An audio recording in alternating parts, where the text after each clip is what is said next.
आगे बताओ। बस सर फर्स्ट का 8 प्रैक्टिकल। फर्स्ट का 8 आपने किया कुछ क्वेश्चंस होमवर्क के आप दोनों ने करे नहीं करे? आज करोगे, टेस्ट है संडे को। अच्छा एक क्लास में आधा घंटा आपकी कल एक्स्ट्रा लगा रहा हूँ डाउट्स के लिए, जो मैं आज कराऊंगा उसके डाउट्स के लिए।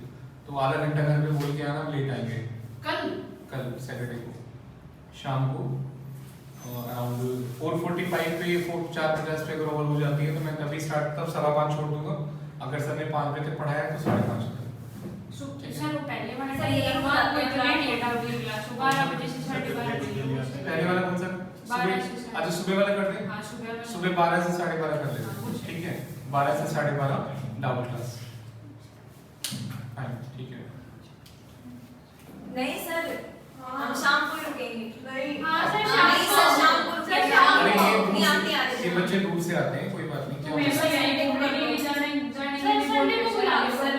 आधे घंटे के लिए सर हम नहीं आ सकते। आज रोक लो।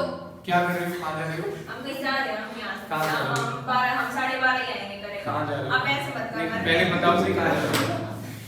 हम तो शाम को रुक गए। पहले बताओ कहाँ जा अच्छा रहे हो? हमारे डाउट शाम को ले लेंगे, सुबह ले लेंगे। हम चारों के शाम को ये सही है। कैसे बनेगा? चले जाओ थोड़ा लेट, हम तो 8 बजे अंधेरा हो जाता है। मैं कह रहा हूं सर अरे अभी तो 8, अभी विंटर्स तो है नहीं, 8 बजे अंधेरा हो रहा है। सर आज रोक लो। आज हां जो मैं आज पढ़ाऊंगा उसको आप करोगे घर पे, तब डाउट्स आएंगे ना। तो सर मैथ वाले सर को बोल देना थोड़ा जल्दी कर लेंगे। तो ऐसा कर लेते हैं 5:45 से 5:15 मैं सर को बोल दूंगा 4:45 का कर देंगे, ठीक है? सर एक बात बताओ, इनके घर वाले तो कुछ कहे ना वे हमारे तो यहाँ ना बंद करवा देंगे अगर ऐसे ही चलता रहा। 15 मिनट के तो फर्क है, 5 बजे तो वैसे टाइम होगा। पर फिर इसका भाई जाता है ना सर, उसकी भी छुट्टी होती है। कहाँ जाता है? मतलब इसका भाई भी इब्रास मार्केट आता है तो उसके साथ ही निकलते हैं। उस दिन तो कह रही मैं ऑटो नहीं मिलता, लेट हो जाती हाँ तो है। कुछ अब आने लग गया ना। शुरू कब में से तो ये आने लग रहा है? कल आया था। अच्छा आज है। छुट्टी कहाँ मिली होती है? सर हम लोग आ जाएंगे जल्दी। सर हम लोग जल्दी आ जाएंगे। जल्दी आ जाएंगे, ठीक है? 12 से 12:30 डाउट क्लास, रेक्टिफिकेशन। और अब जो नए बच्चे हैं आपने मुझे व्हाट्सएप करना है, ईमेल मैसेज मिल गया आपको व्हाट्सएप पे ग्रुप में? मुझे ईमेल अपना भेजना है ताकि संडे को आप टेस्ट कर पाओ, ठीक है? और किसी आपने भी भेजना है, बाकी सबका तो ईमेल है मेरे पास। ओके डाउट खत्म? स्टार्ट रिलैक्स, कोई और डाउट नहीं? बस बाकी सब हो गया? सर प्रैक्टिकल क्वेश्चन तो सेम होंगे नहीं होंगे। देख लो ना आपके साथ में पढ़ी है बुक नहीं?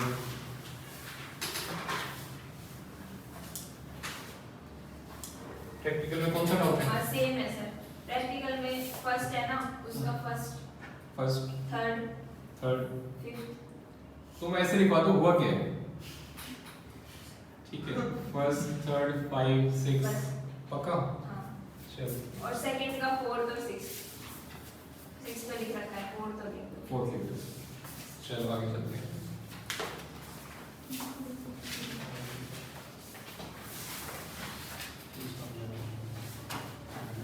इलस्ट्रेशन 3 पॉइंट नंबर 4 देखो।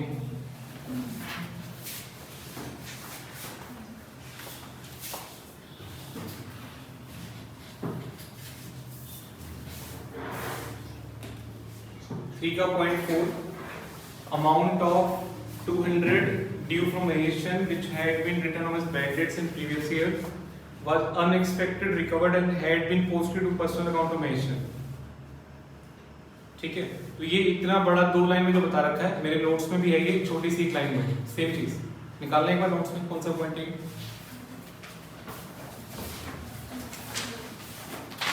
नोट्स में सब होता है बस लैंग्वेज थोड़ा आपको सीखना है बुक से, पेपर में ऐसी बैड रिकवर्ड वाला बैडेड से रिकवर्ड वाला पॉइंट है ना इसमें। ये है sir. Point number T, first का टी सेम पॉइंट है। नोट्स हैं ये वाले नहीं है? पीछे दे दो निलाक्ष, पीछे दो।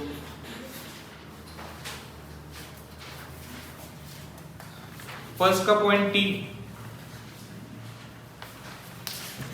सेम पॉइंट है ना, sum of 600 earlier return of bad debts received and credited to customer account. Earlier return of bad debts का मतलब क्या, पिछले साल बैड डेट्स मान लिया था, लास्ट ईयर बैड डेट्स मान लिया था, अभी रिकवर हो गया और गलती क्या करी, कस्टमर अकाउंट में चला गया। कहां जाना चाहिए था, बैड डेट्स रिकवर्ड अकाउंट। वही चीज यहां पर थोड़ा सा लैंग्वेज में थोड़ा सा इंग्लिश ज्यादा कर रखी है। ऑन दिस सम यहां पे जो है fourth point, amount of 200 due from Maheshan से लेने थे which had been return as bad debts. Had मतलब पास्ट की बात कर रहे हैं, जो प्रीवियस ईयर में बैड डेट्स मान लिया था, वर अनएक्सपेक्टेड रिकवर्ड, अचानक से रिकवर हो गया, and had been posted to the personal account of Maheshan, गलती से हमने कहां डाल दिया, महेशन में। राइट एंट्री क्या होगी बताइए, थर्ड का फोर्थ, राइट एंट्री क्या होगी, राइट एंट्री होगी cash debit to bad debt recovered. Right wrong rectify.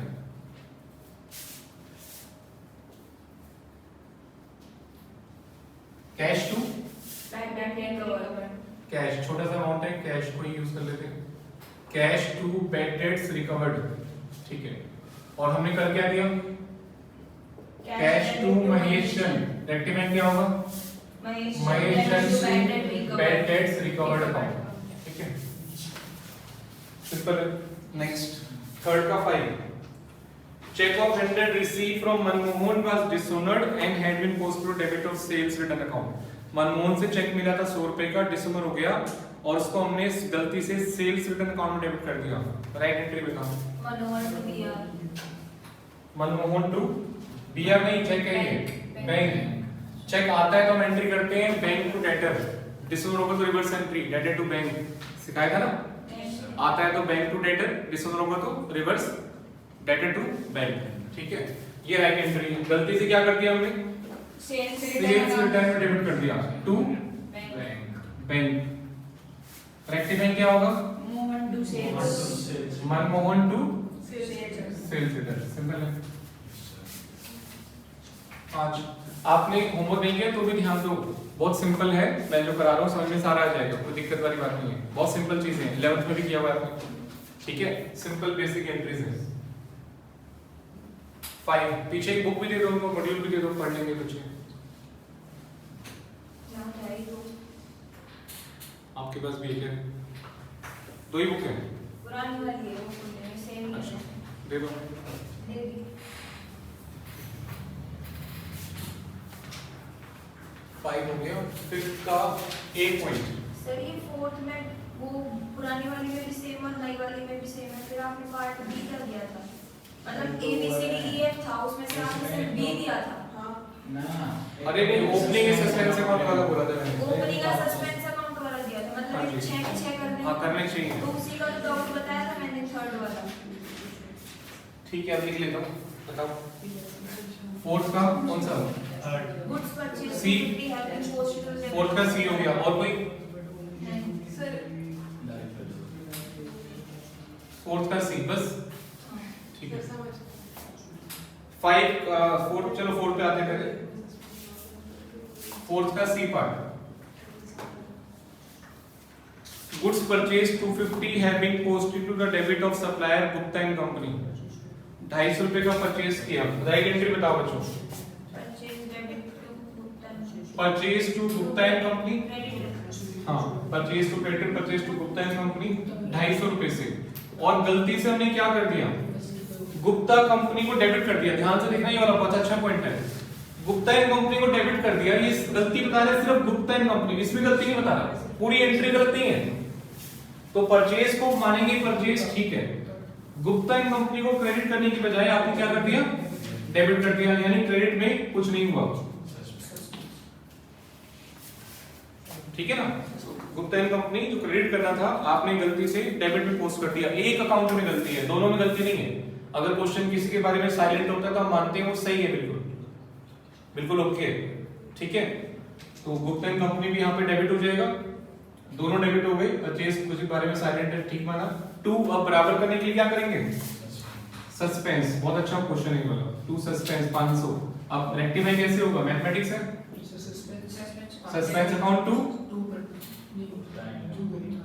Suspense to Gupta and company 500 रुपए से, ठीक हो जाएगा। चेक कर सकते हो इन दोनों को जोड़कर ये बन रहा है, सस्पेंस से सस्पेंस कैंसिल हो जाएगा, गुप्ता एंड कंपनी जो है आपका 250 बचेगा, purchase to Gupta and company. Easy है। नेक्स्ट देखो, फोर्थ के सी के बाद 5 का ए,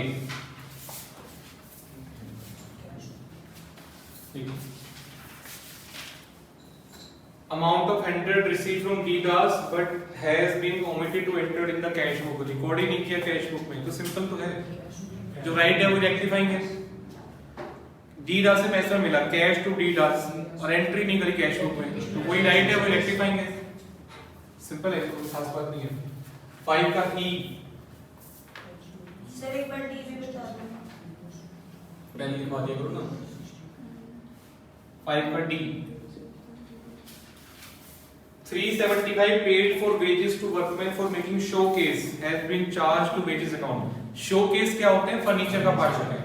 अगर आपकी दुकान है और आपने शोकेस बना रखे हैं, जो डब्बे फर्नीचर की लकड़ी के बनाते हैं, चैनल शीशे के, show just to show off your customer your products, अपने प्रोडक्ट्स को दिखाने के लिए बनाते हैं ना बॉक्सेस वगैरह शीशे के, ताकि शीशे के क्यों बनाते हैं? ताकि धूल मिट्टी वगैरह ना ज्यादा जाए बट स्टिल दिखाई दे कस्टमर को, डिस्प्ले हो।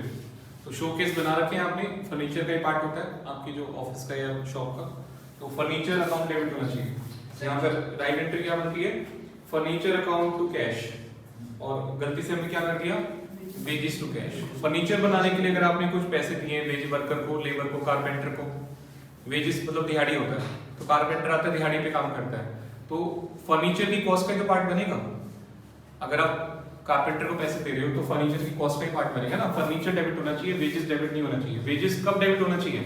जब आपकी फैक्ट्री में वर्कर काम कर रहे हैं, गुड्स बना रहे हैं, तब आप वेजेस डेबिट कर सकते हैं।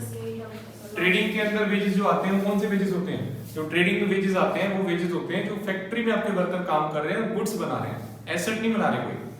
अगर वो कारपेंटर आपका फर्नीचर बना रहा है तो फर्नीचर में जाना चाहिए। क्लियर हो गया पॉइंट? ठीक है। जो फर्स्ट है मतलब 5th का ए, हाँ इसमें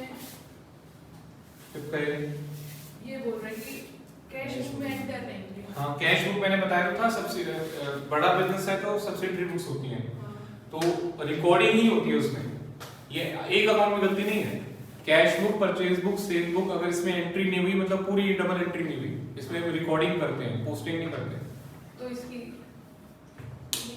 छोटा बिजनेस है सारी एंट्री जनरल में होती है, बड़ा बिजनेस है तो कैश वाली एंट्री कैश बुक में, परचेज वाली एंट्री परचेज बुक में, सेल वाली एंट्री बोल रहे हैं कि कैश बुक में नहीं किया, दूसरा अकाउंट तो नहीं, दूसरा अकाउंट मत बोलो ना।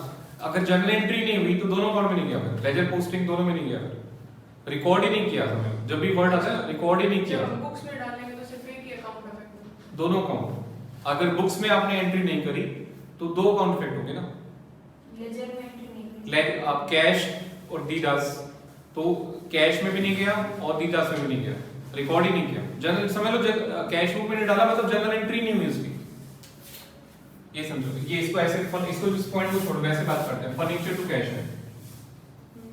अगर छोटा बिजनेस है तो ये एंट्री कहां पर होगी? जनरल में होगी, सिंपल। सारी एंट्री जनरल में करते हैं छोटा बिजनेस है। फर्नीचर टू कैश लेजर में कहां जाना चाहिए? फर्नीचर के डेबिट में और कैश के क्रेडिट में। अगर बड़ा बिजनेस है तो ये एंट्री कहां पे होगी? कैश बुक में। बड़ा बिजनेस है तो सब्सिडरी बुक्स होती है, cash book is part of subsidiary books. बड़ा बिजनेस है तो ये कैश बुक में एंट्री होगी, और कैश बुक में से भी फिर ये कहां पे जाएगी? एक तो फर्नीचर में, दूसरा कैश अकाउंट में। बट एक पॉइंट आता है कि अगर कैश बुक बना रहे हो तो वो इटसेल्फ इज वो सब्सिडरी बुक भी है, वो लेजर भी है, तो कैश बुक में भी आई गई, समझ लो कैश अकाउंट में आई गई, वो खुद कैश अकाउंट भी है। Cash book is both a principal book and subsidiary book. Cash book ledger भी है और जनरल भी है, तो अलग से कैश अकाउंट नहीं बनाना पड़ता, तो दोनों जगह ये एंट्री आपकी चली जाएगी। बट अगर आप एंट्री करने ही भूल गए, कैश बुक में एंट्री करने ही भूल गए, तो ना तो कैश अकाउंट में गई है ना फर्नीचर अकाउंट में जाएगी। ठीक है ना? कैश में जाने के बाद फर्नीचर में जाएगी। कैश बुक में जो डाल रहे हो वो रिकॉर्डिंग हो रही है, उसके बाद फिर जानी चाहिए फर्नीचर में और जानी चाहिए कैश में। वो बात अलग है कि हम अलग से कैश अकाउंट नहीं बनाते, अगर कैश बुक बना रहे हैं। अगर रिकॉर्डिंग कर रहे हैं कुछ भी तो फर्नीचर अकाउंट में नहीं जाएगी। अगर मान लो हमने अकाउंट में बाद में जाएगी, फर्स्ट स्टेप होगा रिकॉर्डिंग करना। एक इस कैश बुक को छोड़ो, परचेज बुक से लेते हैं। ये वाली एंट्री बताओ, परचेज टू एक्स, एक मिनट, परचेज बुक से लेते हैं पहले ये वाली एंट्री बताओ। छोटा बिजनेस है, ये एंट्री कहां पे रिकॉर्ड करोगे? छोटा बिजनेस है तो ये एंट्री कहां रिकॉर्ड करोगे?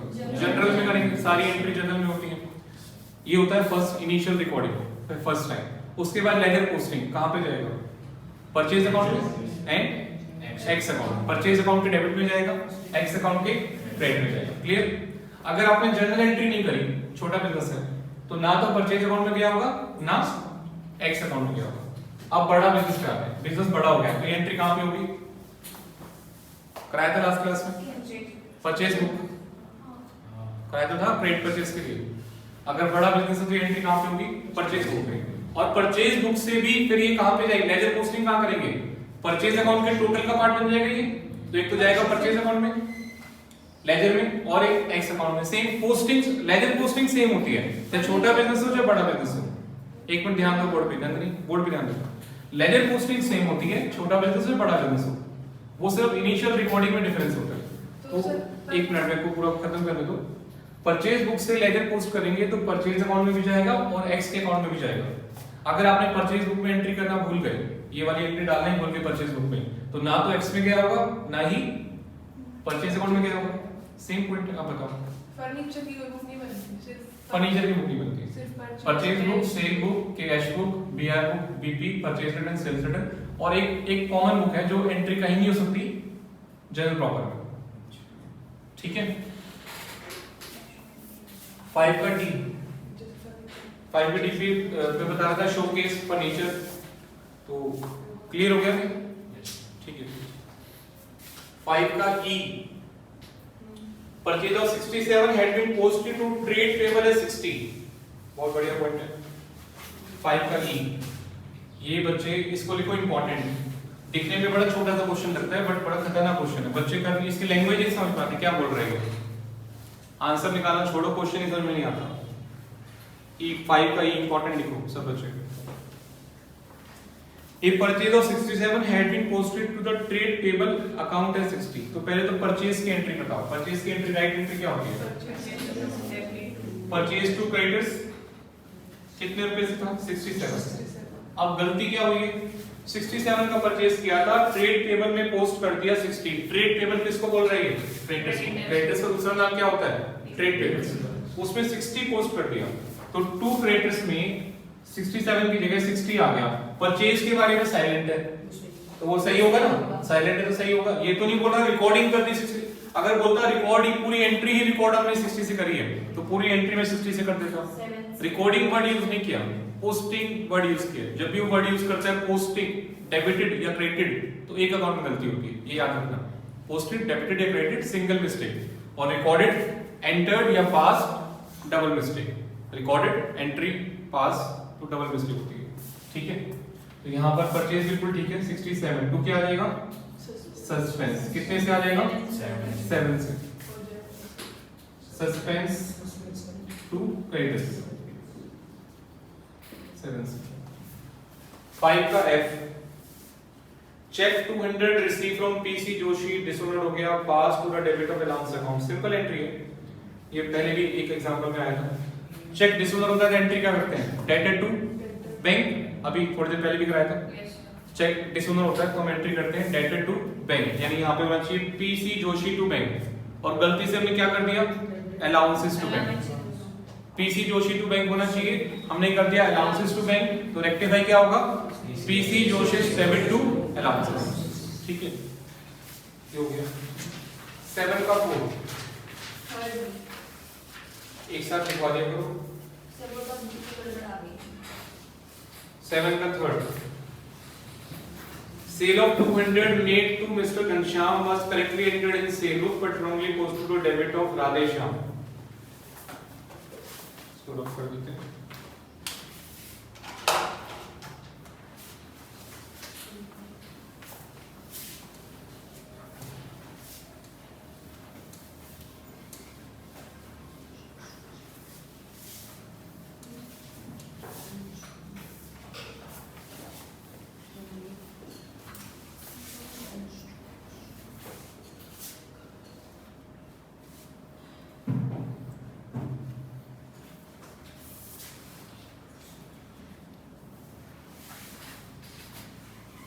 7 का 3। सेल किया घनश्याम को, एंट्री क्या होनी चाहिए?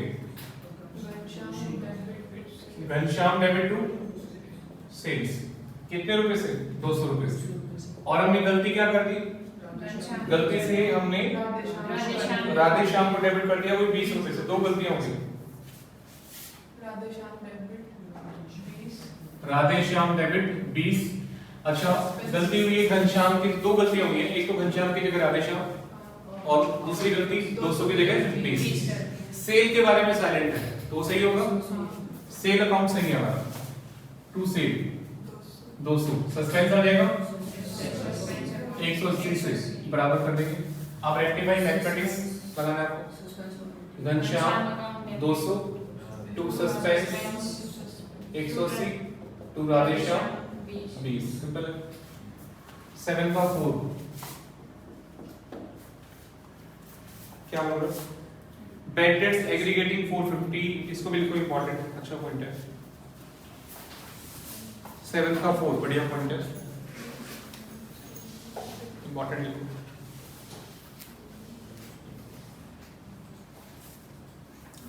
Bad debts aggregating 450 written off during the year in sales ledger but not adjusted in the journal ledger. Bad debts की एंट्री बताओ क्या होती है? Bad debts की एंट्री क्या होती है? Right entry. Bad debts to debtors, ठीक है, आपको आती है। 450 के bad debts थे, वो बोल रहा है कि इसको हमने राइट ऑफ कर दिया सेल्स लेजर में बट जनरल लेजर में एडजस्ट नहीं किया। ये प्रॉब्लम क्या हुई? एक चैप्टर हुआ करता था आपका सेक्शनल बैलेंसिंग, सेल्फ बैलेंसिंग, पहले कुछ साल पहले। वो सी इंस्टीट्यूट ने डिलीट करके आपको डाल दिया सी इंटर में, और आजकल तो सी इंटर से भी डिलीट कर दिया, हटा दिया सिलेबस से। पहले फाउंडेशन में था, उठा के उसको डाला इंटर में, फिर अब वहां से भी हटा दिया। बट उसका एक पॉइंट यहाँ पे अभी तक रह गया, पता नहीं कितने साल, मेरे को नहीं लगता जल्दी से इतने छोटे पॉइंट को कौन ध्यान देता है। तो उस चैप्टर का पॉइंट यहाँ पे रह गया, होना नहीं चाहिए, पहले नहीं था ये। सेल्स लेजर का मतलब यहाँ पे डेटर्स लिख लो ब्रैकेट में। सेल्स लेजर का मतलब यहाँ पे डेटर्स, और जनरल लेजर का मतलब यहाँ पे बैड डेट्स, ब्रैकेट लिख लो। सेल्स लेजर का मतलब यहाँ पे डेटर्स, हाँ कोई नहीं, ये वो चैप्टर जब तक आप नहीं करोगे ना समझ में नहीं आता यहाँ पे। सेल्स लेजर का मतलब डेटर्स है, और जनरल लेजर का मतलब क्या है यहाँ पे? Bad debts. ज्यादा डिटेल में नहीं जाऊंगा मैं उस चैप्टर के, बट अभी मैंने आपको शॉर्टकट बता दिया है कि ये उस टाइम का लगा हुआ है और ये हटेगा नहीं, जल्दी से चलता रहेगा हमेशा, ठीक है। तो बैड डेट्स टू डेटर्स ये एंट्री होनी चाहिए। अब आपको समझ में आना स्टार्ट होगा। कहां डाल दिया? डेटर में डाल दिया, डेटर्स में डाल दिया, बट बैड डेट्स में नहीं डाला। तो टू डेटर्स तो हो गया, बट बैड डेट्स में डालना भूल गए, डेबिट में कुछ नहीं है। समझ में आया? तो यहाँ पे आ जाएगा सस्पेंस, सस्पेंस 450। तो रेक्टिफाई क्या होगा? Bad debts to suspense 450। Next point पे आइए, फोर्थ का सी। हो गया था ये तो, है ना? हो गया। चलो प्रैक्टिकल पे आओ। प्रैक्टिकल 1 का 1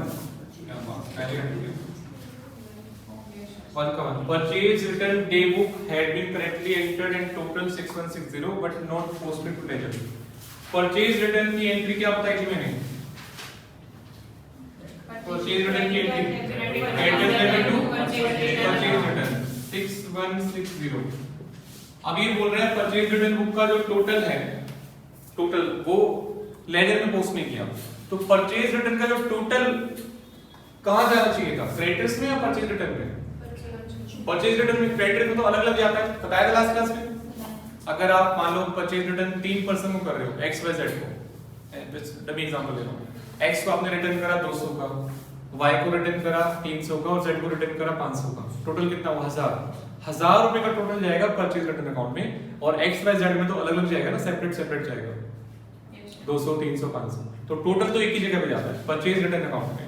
तो वो यही बात कर रहा है कि लेजर में पोस्ट नहीं किया। वैसे मैंने बताया था हमेशा गलती साइलेंट है तो पर्सनल अकाउंट में माननी है, बट ये साइलेंट नहीं है, साफ साफ बोल रहा है टोटल को पोस्ट नहीं किया। तो टोटल तो क्लियर यहीं पे जाता है, क्रेडिटर्स अकाउंट में कभी टोटल नहीं जाता, सेपरेट एंट्री जाती है, साइलेंट नहीं है आपके क्वेश्चन, ठीक है। तो परचेज रिटर्न में ही आपका जो है नहीं गया, क्रेडिटर्स अकाउंट ही आपका ठीक है, सेपरेट करके ही आपका चला गया होगा 61060। 2 सस्पेंस आ जाएगा। परचेज रिटर्न अकाउंट में आपने टोटल नहीं डाला, 2 सस्पेंस आ जाएगा 6160। रेक्टिफाइंग क्या बनेगा इसका? Suspense to purchase return 6160। Next बताओ second point, discount received has been debited to discount allowed. हटा दो, हो गया ये लिखवाया था आपने? अच्छा ये थर्ड लिखवाया। Sale account had been under added, ये भी करवा चुका हूं मैं आपको। Third debtor to sale, sale की एंट्री क्या बताएगी? Debtor to sale. और यहां भी कुछ अज्यूम करना पड़ेगा, बताया था मैंने। हो गया sir. Sir under cost total कम किया है, अंडर कास्ट ओवर कास्ट कराया था ना फर्स्ट सेकंड क्वेश्चन के लास्ट में, वही है अंडर कास्ट ओवर कास्ट। हो गया हो गया चलो। नेक्स्ट 5, फर्स्ट का 5 इस पे लिखो इंपॉर्टेंट, फर्स्ट का 5 बहुत बढ़िया पॉइंट है। फर्स्ट का 5 व्हीकल वाला बहुत अच्छा पॉइंट है।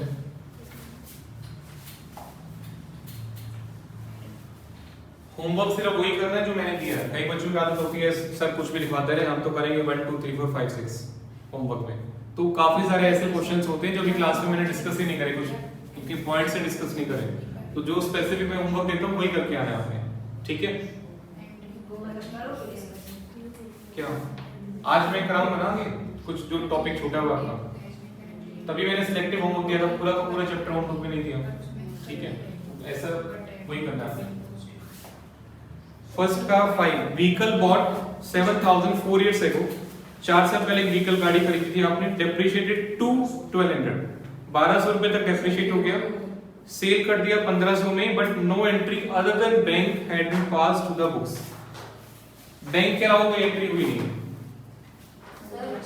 हाँ जी, इसमें ये बोला हुआ है कि sold for 15,000 in the beginning of the year, ठीक है। मतलब जब खरीदी तभी बेच दी, तो डेप्रिसिएशन पूरा खाली डेप्रिसिएशन एक साल में एक मिनट, डेप्रिसिएशन होता तो उसका रेट तो पता ही, डेप्रिसिएशन का रेट क्या है? तो 1200 अब हो गई इसकी अमाउंट।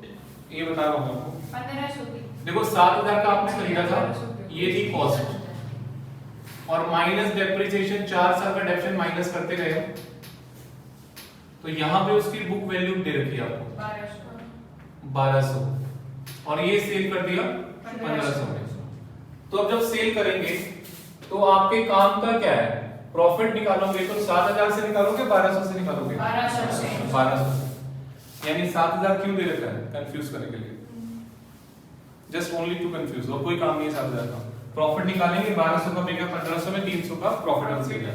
एंट्री में 7000 कहीं नहीं आएगा। हाँ अगर ये काम आ जाता, अगर ये बोलता डेप्रिशिएटेड बाय 1200, अगर बाय बोलता तो उसकी बुक वैल्यू आती 7000 माइनस 1200 कितना होता? 7000 माइनस 1200 5800 5800 रुपए। बाय बोलता, देखो छोटा सा वर्ड का खेल है सारा, डेप्रिशिएटेड टू डेप्रिशिएटेड बाय, है ना? तो इसकी राइट एंट्री बताओ। Bank 1500 to vehicle 1200 to profit on sale 300, 7000 कोई काम करेंगे। और अब गलती क्या हुई है चेक करो तुम्हारे लास्ट टाइम, गलती क्या हुई है? ये तो राइट है, no entry other than bank, सिर्फ बैंक डेबिट, सिर्फ बैंक डेबिट हुआ और कुछ हुआ ही नहीं, 2 में कुछ हुआ ही नहीं, तो क्या आ जाएगा? सस्पेंस आ जाएगा यहाँ पे, सस्पेंस 1500। रेक्टिफाई क्या हो जाएगा? Suspense to vehicle to profit on sale, ठीक है? सिंपल, आगे चलते हैं।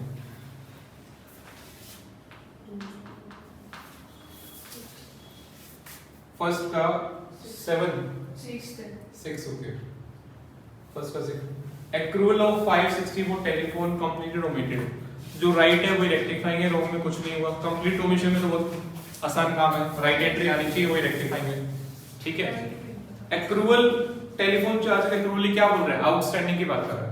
सर एक्रूअल तो वो होता है जो आपने नहीं ऐसा नहीं है, वो सिर्फ 11 तक होता है, 11 12 तक एक्रू हम यूज करते हैं इनकम के साथ, आउटस्टैंडिंग यूज करते हैं खर्चों के साथ, बट ऐसा कुछ नहीं है, दोनों का सेम मीनिंग है।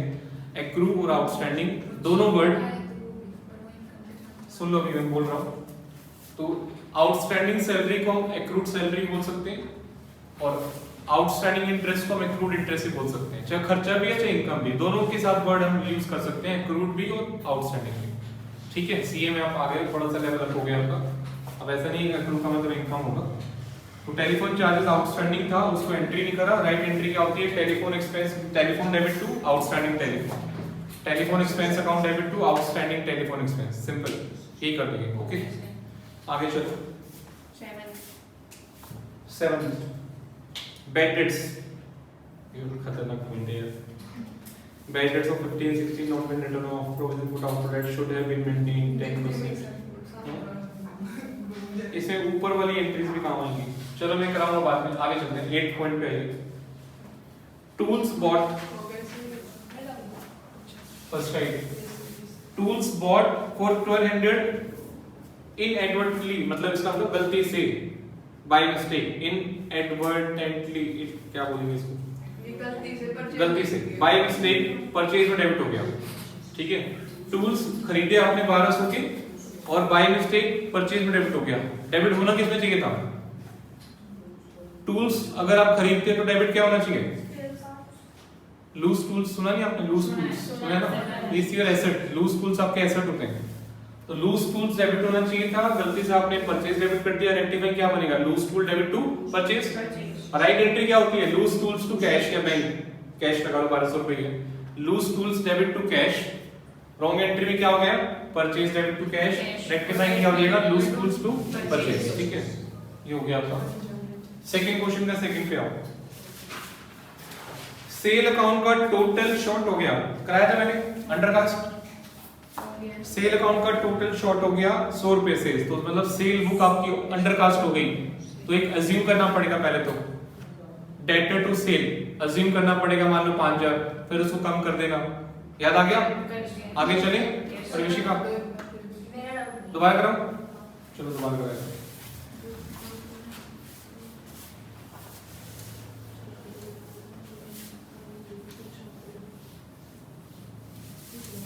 अंडरकास्ट ओवरकास्ट वाले क्वेश्चन कराए थे, वैसे के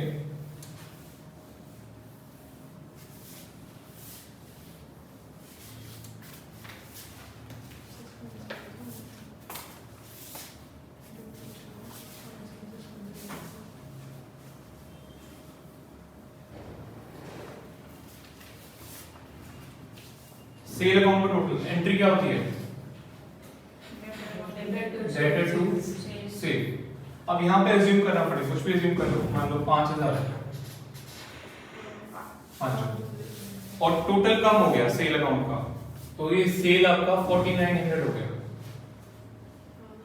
डेटर ठीक है, अंडरकास्ट सेल बुक और अंडरकास्ट वाला है, तो पहले कुछ अज्यूम करना पड़ेगा। 5000 मानो, 10000 मानो, 20000 मानो, आंसर वही आने वाला है, आंसर सेम आता है, कुछ भी अज्यूम कर लो। तो इसका टोटल 100 रुपए से कम हो गया, तो बाकी ये डेटर ठीक है, ये 5000 ही है, तो डिफरेंस आएगा कहां जाएगा? सस्पेंस में। तो रेक्टिफाइंग एंट्री क्या होगी? Suspense account debit, suspense to sale 100 रुपए से। नेक्स्ट सेकंड का 6, सेकंड के 6 पे आओ। A credit sale of 50 has been credited to sale. हाँ, इंग्लिश में भी क्लास में okay. Credit sale of 50 has been credited to sale and also to the trade receivable account. 50 रुपए का क्रेडिट सेल किया, उसको सेल में क्रेडिट कर दिया और ट्रेड रिसीवर में भी क्रेडिट कर दिया। राइट एंट्री क्या होती है? क्रेडिट सेल की right entry debtor to sale. Simple है, डेटर टू सेल। इसमें बोला सेल में क्रेडिट किया और डेटर में भी क्रेडिट कर दिया, दोनों क्रेडिट हो गए। To sale to debtor, simple, ज्यादा कोई मुश्किल थोड़ी है। डेबिट क्या हो जाएगा? सस्पेंस 100 रुपए से। तो रेक्टिफाई क्या होगा? डेटर टू सस्पेंस 100 रुपए से। ओके, तुमने क्वेश्चन नहीं पढ़ा? मैं तो एक बार बता के सोच रहा हूँ इतना सिंपल बच्चों को क्यों नहीं आया, तो बोल रहे फिर से बता दो। दोबारा पढ़ो। Credit sale of 50 has been credited to sale एक क्रेडिट सेल किया था, उसको सेल में क्रेडिट कर दिया, वो तो ठीक है, वो तो करना भी था। But also trade receivable, trade receivable क्या होता है? डेटर्स। डेटर्स में भी क्रेडिट कर दिया, मतलब दोनों क्रेडिट हो गए, टू सेल टू डेटर। ये नाम ही नहीं पता था, ट्रेड रिसीवेबल। हाँ, ट्रेड रिसीवेबल को डेटर भी कहते हैं। तो दोनों क्रेडिट हो गए, डेबिट में सस्पेंस आ जाएगा। सेकंड का फोर्थ देखो, sales return of 100 from a party has not been posted to that account to the party. अब कई बच्चे ना पार्टी लिखा होता है, एंट्री में पार्टी लिख देते हैं, है ना? एंट्री के अंदर पार्टी नहीं आएगा, देखना पड़ेगा, डेटर या क्रेडिटर लिखना है। अगर नाम नहीं दे रखा तो हम क्या यूज करते हैं? डेटर या क्रेडिटर, ठीक है?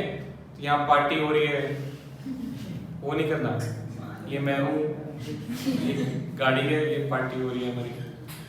सर आजकल तो अलग चल रहा है। क्या चल रहा है? हमने फिर पुलिस बोलती है हमारा लट है और ये यहाँ पे कुटाई हो रही है।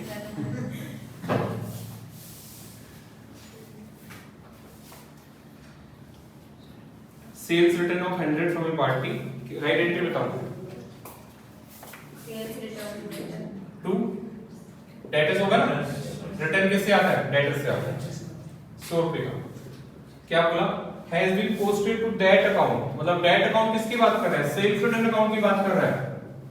सेल्स रिटर्न आया एक पार्टी से यानी डेटर से, हैज नॉट, अच्छा नॉट बीन लिखा हुआ है, not been posted to that account. Sales return में डेबिट नहीं किया, नॉट बीन लिखा हुआ है।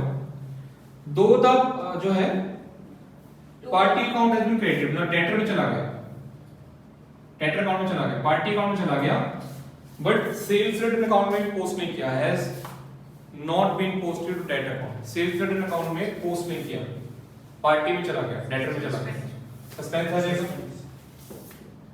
कितने से? 100 रुपए से। तो रेक्टिफाई क्या होगा? सेल्स रिटर्न टू सस्पेंस 100 रुपए से।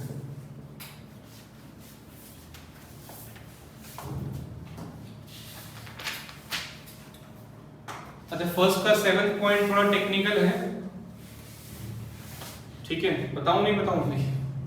इस एक पॉइंट से आपको लगे चैप्टर मुश्किल है, चैप्टर मुश्किल नहीं है, ये थोड़ा सा है लास्ट पॉइंट। में बता देना। लास्ट ही हो गया, सारे करा तो दिए मैंने, हाँ मतलब कल जब डाउट्स के साथ कल देख लेंगे, ठीक है? इसको कई बार क्या होता है, एक पॉइंट की वजह से लगता है पूरा चैप्टर ही मुश्किल है। चैप्टर बहुत आसान है, मैंने आपको राइट रॉन्ग रेक्टिफाइंग सब करा दिया। सस्पेंस जो 11th क्लास में बच्चे डरते थे सस्पेंस आती, वो भी बड़ा सिंपल तरीके से मैंने कराया आपको, ठीक है?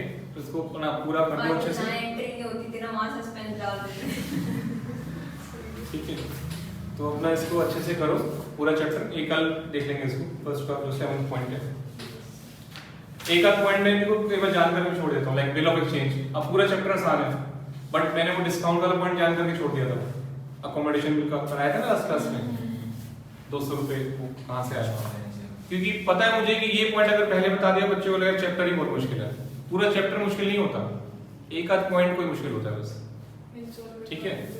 तो वो पहले आप पूरा चैप्टर कवर कर लो अच्छे से बढ़िया से, एक आध पॉइंट है वो बाद में कर लीजिए, क्या फर्क पड़ता है? पेपर में ये थोड़ी एक पॉइंट आएगा, कम से कम 200 एंट्री है इस चैप्टर में, एक एक पॉइंट पर अलग मानोगे तो, राइट?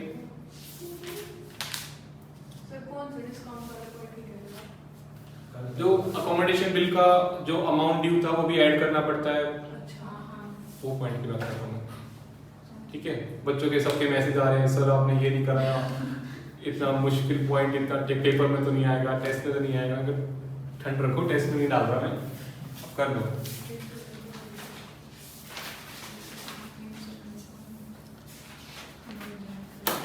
चलो ये करो। अच्छा, कल मैंने आपको सस्पेंस अकाउंट बनाना सिखाया था,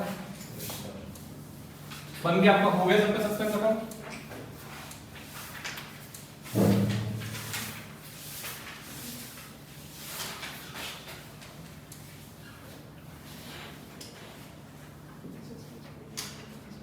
मैं वैसे इसको लिखना मत, मैं वैसे बता रहा हूं। द ट्रायल बैलेंस कैसे? ऑफ मिस्टर एक्स, लिखना मत इसको, डिड नॉट एग्री, एग्री नहीं किया, and the difference was put to suspense account, ₹5,000 credit,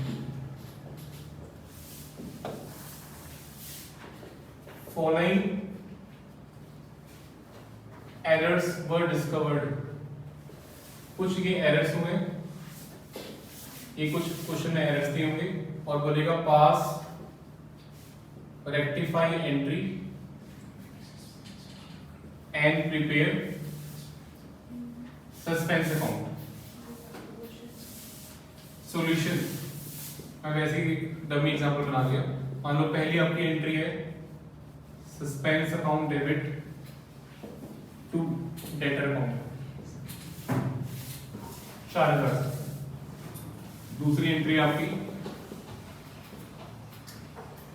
suspense account debit to mister या टू फर्नीचर 2000 से। तीसरी आपकी एंट्री है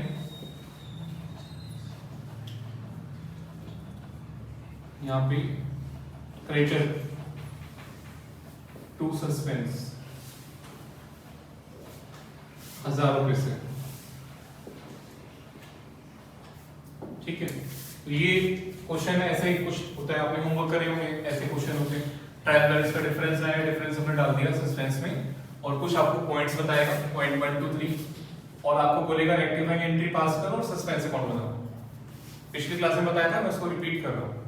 ठीक है, सस्पेंस रेक्टिफाइंग एंट्री की मैंने अज्यूम किया कि जो भी पॉइंट्स दे रखे हैं उसकी 3 रेक्टिफाइंग एंट्रीज आपने कर दी है। ठीक है, अब सस्पेंस अकाउंट कैसे बनाएंगे बताओ। सबसे पहले ओपनिंग बैलेंस कहां डालेंगे? बैलेंस पीडी यहां डालेंगे, यहां डालेंगे। डेबिट साइड अगर दे रखा यहां दे रखा क्रेडिट यहां पे, और डेबिट दे रखा है तो यहां पे। By balance BD 5000 credit balance दे रखा, डिफरेंस आया, डिफरेंस हमने डाल दिया क्रेडिट में, यानी क्रेडिट साइड कम होगी, क्रेडिट साइड शॉर्ट होगा। ट्रायल बैलेंस का डेबिट साइड शॉर्ट होगा तो सस्पेंस को हम डेबिट कर देते हैं, ट्रायल बैलेंस का क्रेडिट साइड शॉर्ट होगा तो सस्पेंस हम क्रेडिट कर देते हैं। Suspense is used to tally the trial balance. हम भी रॉन्ग एंट्री में उसको बराबर करते हैं सस्पेंस अकाउंट से, वही ट्रायल बैलेंस का डिफरेंस ही होता है। ठीक है, उसके बाद ये एंट्रीज यहां पे डाल दो, सस्पेंस टू डेटर तो यहां डेबिट में आएगा to debtor 4000, suspense to furniture यहां पे आएगा टू फर्नीचर 2000। अब यहाँ पे क्रेडिट टू सस्पेंस यहाँ पे आएगा, क्रेडिट हो रहा है ना, यहाँ पे आएगा बाय क्रेडिटर्स 1000 बराबर हो जाएगा। ये हमेशा ही बराबर होता है आपका, ये इसका बैलेंस तो बचेगा नहीं। गलतियां आपने ठीक कर ली है, गलती थी तभी तो डिफरेंस आ रहा है, और जब गलतियां ठीक कर लोगे तो डिफरेंस खत्म हो जाएगा सस्पेंस का। तो ये हमेशा अकाउंट टैली करता है। अब कई बार क्या होता है, एग्जामिनर ये सब बोल देता है बट ये बैलेंस नहीं बताता, बस इतना बोलता है कि trial balance did not agree, difference put to suspense account, और ये सब सेम चीज बोलता है। तो ये डिफरेंस बैलेंस ब्रॉट डाउन आप निकाल सकते हो बैलेंसिंग फिगर 6000 माइनस 1000। समझ में आया क्या बोल रहा हूं? कई बार ओपनिंग बैलेंस नहीं भी दिया होता क्योंकि आपको पता है भाई ये अकाउंट टैली होता ही है, तो डिफरेंस चाहे डेबिट में है चाहे क्रेडिट में है वो क्या हो जाएगा balancing figure, opening balance of suspense. अगर वो बैलेंस होता और हम सस्पेंस अकाउंट बनाते तो अगर वो टैली नहीं होता तो मैं बता नहीं, टैली हमेशा होता है, टैली हमेशा होता है। रेक्टिफाई करके भी गलती कर देते तो देखो वो आपकी वो ह्यूमन एरर की मैं बात नहीं कर रहा हूं, मैं वैसे प्रैक्टिकल बात कर रहा हूं। गलती नहीं करिए तो टैली हमेशा होगा। इसमें पता नहीं लगेगा। देखो आपने गलती करी है, इसको यहां से पता लगने की वजह मत सोचो। आप पहले ये मान के चलो आप गलती नहीं करोगे, आप सीए बनने वाले, चार्टर्ड अकाउंटेंट, नॉर्मल अकाउंटेंट गलती करता है, आप सीए बनने वाले गलती नहीं करोगे। ठीक है, तो ये डिफरेंस आपका, हाँ वो बात इसकी ठीक है, बैलेंस में टैली होते लगता है क्वेश्चन सही है, तो यहाँ पे अपने आप टैली नहीं होगा तो फिर आपको ये नहीं पता लगेगा आपने सही किया गलत किया। दैट्स आई एग्री, बट कोशिश करो गलती नहीं करें। ठीक है, बाकी मैं करोगे तो नंबर काट लूंगा। ओके चलिए, ये तो फैक्ट है। आगे चलते हैं नेक्स्ट क्वेश्चन पे। सेकंड तक हो गया था आपका 90% टॉपिक, अब 10% ही रह गया। थ्योरी के 2 ही क्वेश्चन है, थर्ड एंड फोर्थ, इसको अच्छे से याद कर लेना और सेम टू सेम मत लिख देना, याद करके लिखोगे तो ठीक रहेगा। सेम टू सेम मत चिपकाना, दिक्कत रहेगी। क्वेश्चन नंबर 5 पढ़ो, ऑलरेडी आपको आता है। क्वेश्चन नंबर 5 पीछे है ना, सीए फाउंडेशन ओनली, मतलब ये 11 12 से ऊपर की बात है। अभी तक हम जो पढ़ रहे थे 11 12 का ही था, कुछ बीच में 2-4 पॉइंट थे जो अलग थे, बट अब ये सारे पॉइंट, ये 5 और 6 क्वेश्चन तो बिल्कुल भी नहीं है 11 12 में, बिल्कुल ऊपर से।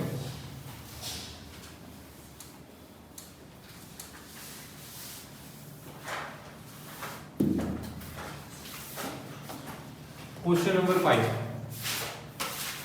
Repair of a second hand furniture debited to repair account. ये आपने पहले किया होगा। एक मिनट, कौन है बाहर से आवाज आई है?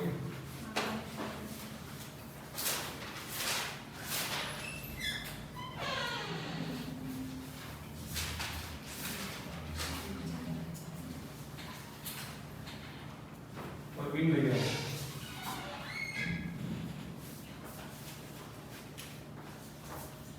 Repair of the second hand furniture debited to repair account. ढूंढो इसको, फर्स्ट क्वेश्चन में कहां पे है?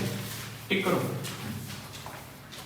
Repair of the second hand furniture debited to repair. First का पी टिक कर दो, ये हमने किया हुआ। फर्स्ट का पी सेम है। 5 का B, goods purchase from Y posted to sale, ये भी किया हुआ है हमने। ढूंढो, सेकंड क्वेश्चन में मिलेगा। ढूंढो, ये करेंगे बाद में, पहले ये ढूंढो।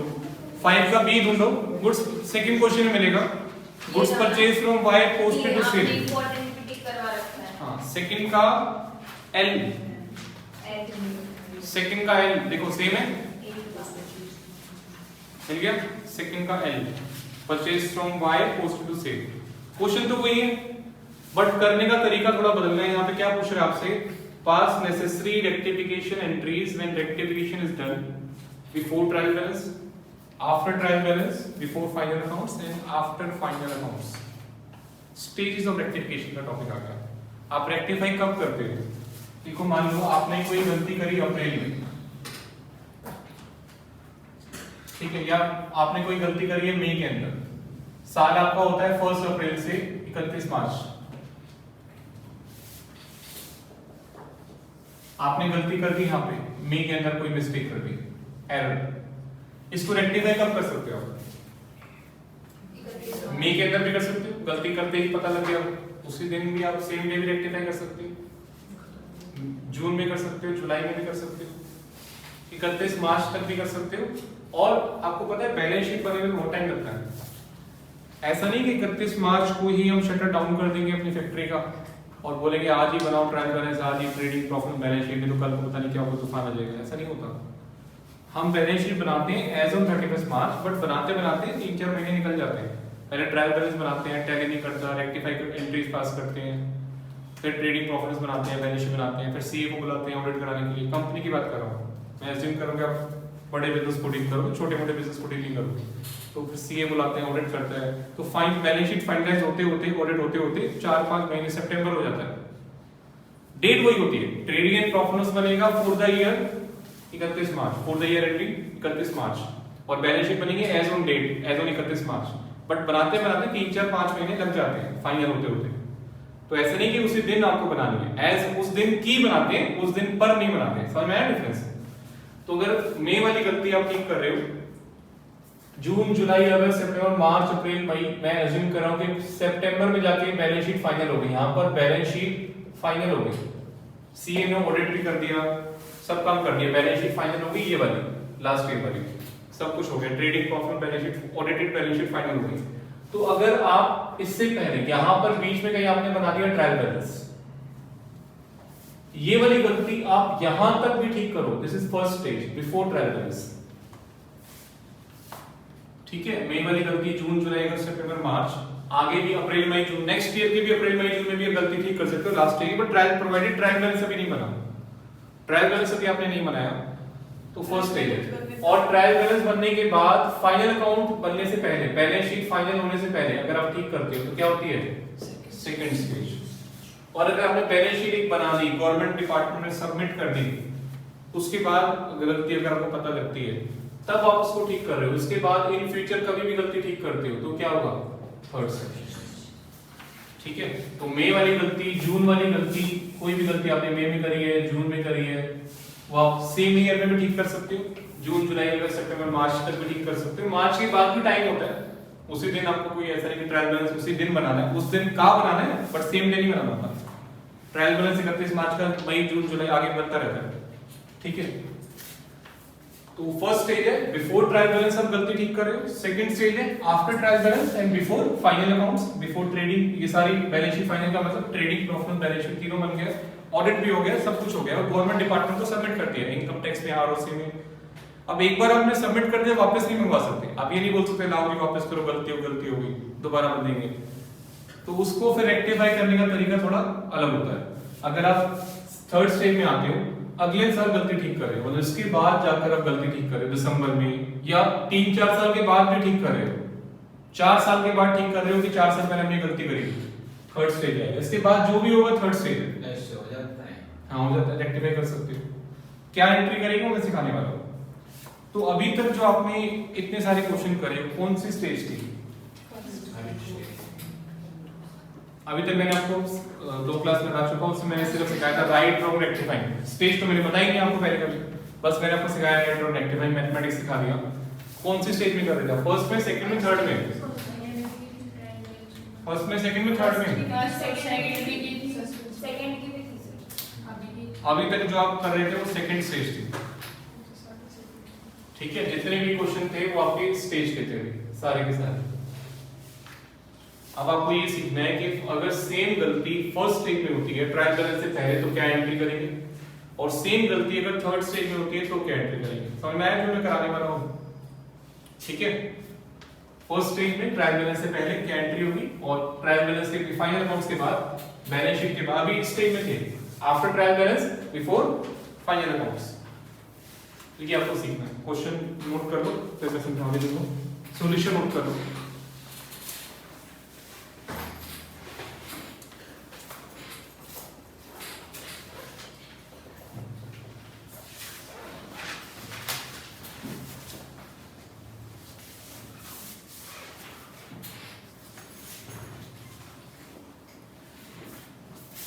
ए पार्ट, बी पार्ट नोटिंग करो साथ साथ पहले। Stage 1 before trial balance, stage 2 after trial balance before final accounts, stage 3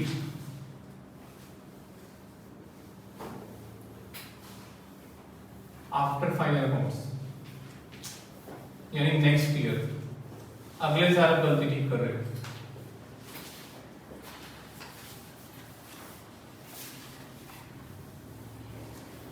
और यहां पे मैं रफ वर्क कर रहा हूं राइट और रॉन्ग वाला। This is your rough work, right entry, wrong entry.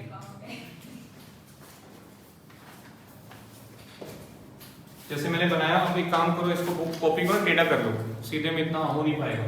Copy को टेढ़ा कर लो, समझ लो बोर्ड है, और इतने ही डब्बे आपको बनाने जो मैंने डब्बे बनाए यहाँ पे।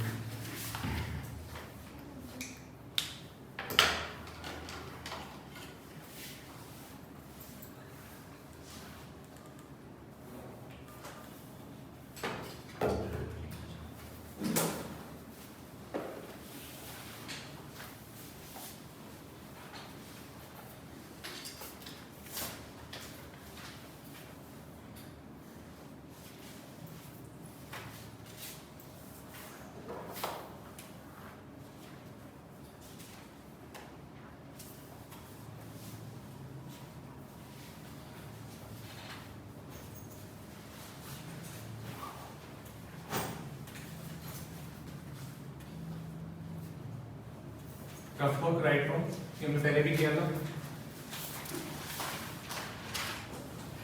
Repair of second hand furniture, debit to repair, right क्या था इसका? फर्नीचर टू कैश 300 रुपए। रॉन्ग क्या था? रिपेयर टू कैश, ये रॉन्ग था। पेपर में भी रफ वर्क करना है, मैं आपको टेस्ट दूंगा तो वहां पे मुझे राइट रॉन्ग बना के दिखा देगा, अलग से कोई रफ पेपर पे करना। मेन सेम फेयर करना है, रेक्टिफिकेशन जनरल एंट्रीज, जैसे आपने जनरल एंट्री का टेस्ट दिया था वैसे ही करना है, बस ऊपर हेडिंग क्या लिखनी है, rectification general entry in the books of x, हम दिखाएंगे, विद बताएंगे, प्रॉपर हम चेकिंग नहीं नंबर कटेंगे।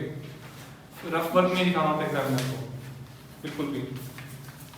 11th 12th में होता था ना सर, ऐसे बोलते थे कि रफ शीट को पीछे अटैच कर दो। वो कर सकते हो, वो पीछे अटैच कर सकते हो, बट कई बच्चे क्या साइड वाइड में लाइन खींच के वहीं चालू हो जाते हैं, ऊपर नीचे रफ शीट के नहीं मिलते। मतलब furniture to cash, repair to cash, wrong right सभी की एक ही होगी। हाँ wrong right same right wrong बोलो ना, क्या आपको रॉन्ग राइट बोलो। Furniture to cash, repair to cash, वो तो सेम, वो तो बेस तो वही आपका। अब रेक्टिफाई हमने इसका क्या किया था, याद है क्या रेक्टिफाई क्या किया था सेकंड स्टेज में हमने? अभी तक हमने ये पढ़ लिया, सेकंड स्टेज पढ़ ली, क्या कह रहा था बताओ? फर्नीचर टू रिपेयर 300 रुपए, फर्नीचर टू कैश होना चाहिए, तो हमने कर दिया repair to cash a point, furniture to repair. यहां तक डाउट है किसी को? क्लियर है सबको? लास्ट बच्चे आपको क्लियर है बिल्कुल यहां तक? फर्नीचर टू रिपेयर, चले आगे। अब सेम गलती अगर आप फर्स्ट स्टेज में कर रहे हो तो क्या डिफरेंस है? कोई डिफरेंस नहीं, सेम एंट्री होती है। फर्नीचर टू रिपेयर देख लो तो कितना आसान है, देखो तो ट्रायल बैलेंस के बाद करते हो जो पहले करते हो, same answer furniture to repair. आप बोलो सर आपने मजाक कर दिया हमारे साथ, मजाक नहीं किया, आगे कुछ और सिखाऊंगा। अभी इसका सेम आंसर है, ठीक है। बट अगर यही गलती आप थर्ड स्टेज में करते हो तो फर्क पड़ेगा। इसमें नॉमिनल अकाउंट कौन सा है? नॉमिनल अकाउंट क्या होते हैं? एक्सपेंस और इनकम के अकाउंट जो ट्रेडिंग प्रॉफिट्स में दिखाते हैं। तीन तरह के अकाउंट होते हैं, पर्सनल, रियल, नॉमिनल। पर्सनल और रियल तो बैलेंस शीट में दिखाते हैं, your assets and liabilities they all are personal या रियल अकाउंट्स। और जो एक्सपेंसेस और इनकम्स के अकाउंट्स होते हैं they are called nominal accounts. तो इसमें नॉमिनल अकाउंट कौन से हैं? जो ट्रेडिंग प्रॉफिट्स के खर्चे और इनकम्स होते हैं। रिपेयर या फर्नीचर या दोनों? रिपेयर। बस रिपेयर की जगह आ जाएगा पीनल एडजस्टमेंट, फर्नीचर सेम रहेगा to penal adjustment.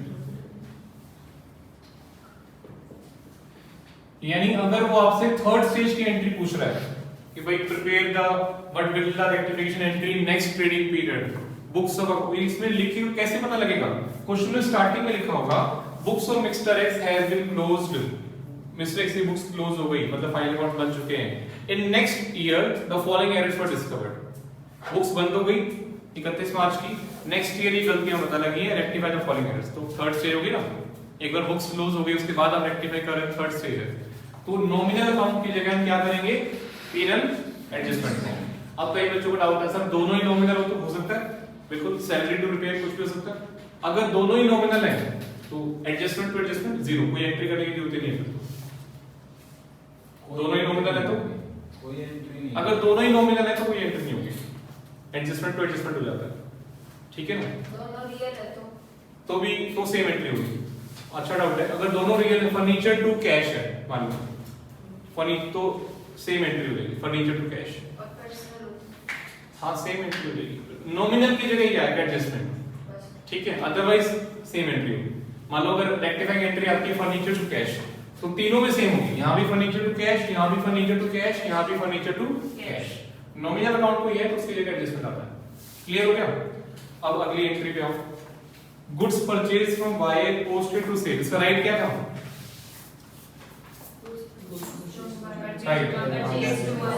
Purchase to Y 500, sale में पोस्ट कर दिया मैंने, ये इंपॉर्टेंट लिखवाया था।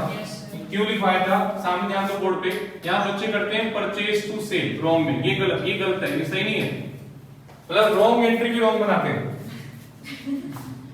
ठीक है, वैसे ही रॉन्ग एंट्री है वो भी रॉन्ग बनाते हैं।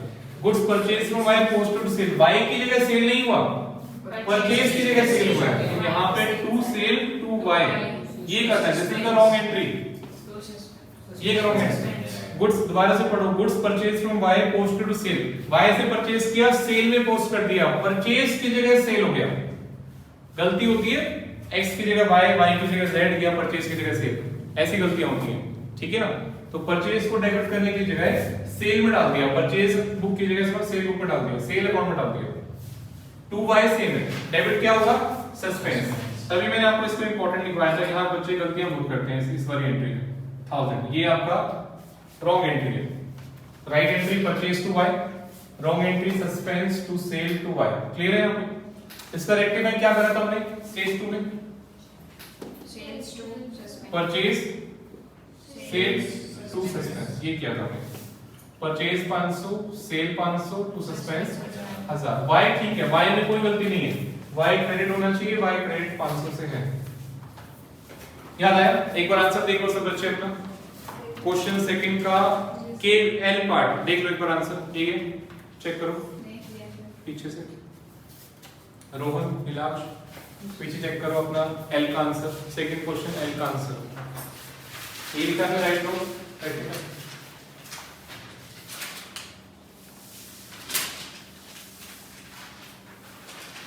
सेम है ना?